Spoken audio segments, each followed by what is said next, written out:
अयोध्या के राजा दशरथ की 3 पत्नियों और उनसे होने वाले 4 पुत्रों राम, लक्ष्मण, भरत और शत्रुघ्न के बारे में सभी जानते हैं, लेकिन भगवान राम की बड़ी बहन के बारे में हर किसी को नहीं पता।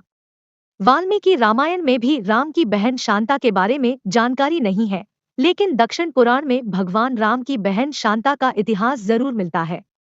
भगवान राम की बहन शांता का सच यह है कि शांता राम की बड़ी बहन और माता कौशल्या की बेटी थी। वह बहुत ही सुंदर और हर कार्य में निपुण थी। शास्त्र से लेकर पाक कला तक में एकदम पारंगत। वहीं रानी कौशल्या की बहन थी रानी वर्षिणी, जिनका विवाह अंगदेश के राजा रोमपत के साथ हुआ था। दुर्भाग्य की बात यह थी कि किन्हीं कारणों उनकी कोई भी संतान न हो सकी। एक दिन वर्षिणी राजा रोमपत के साथ कौशल्या से मिलने अयोध्या आई।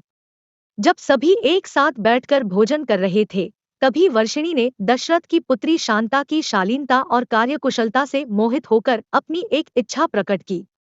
वर्षिणी ने कहा, वैसे तो मेरी कोई भी संतान नहीं है, लेकिन मेरी इच्छा है कि शांता की तरह ही मेरी भी एक पुत्री हो। वर्षिणी की इस बात पर राजा दशरथ उन्हें शांता को गोद देने का वचन दे देते हैं। इस प्रकार राजकुमारी शांता अंगदेश के राजा रोमपत की पुत्री बन जाती है। एक दिन राजा रोमपत किसी काम में इतना खोए रहते हैं कि उनकी चौखट पर आए ब्राह्मण की आवाज उन्हें सुनाई ही नहीं देती।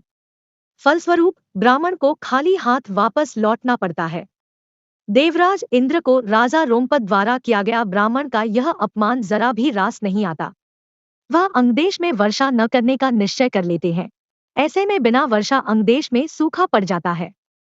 इस वजह से अकाल की स्थिति पैदा हो जाती है। इस समस्या से उबरने के लिए राजा रोमपद ऋषि श्रम के पास जाते हैं और उनसे इस समस्या का उपाय पूछते हैं। ऋषि राजा को यज्ञ कराने की सलाह देते हैं, जिससे रूठे इंद्रदेव को मनाया जा सके। राजा रोमपद ऐसा ही करते हैं और यज्ञ के बाद अंगदेश में पुनः वर्षा होती है। इससे अंगदेश में आई समस्या का अंत होता है। ऋषि श्रम से प्रसन्न होकर राजा रोमपद उनसे अपनी पुत्री शांता का विवाह करा देते हैं। शांता के बाद राजा दशरथ के कोई संतान नहीं थी। इसके लिए वह बहुत ही चिंतित रहते थे। इसी कारण वह भी ऋषि श्रम के पास जाते हैं।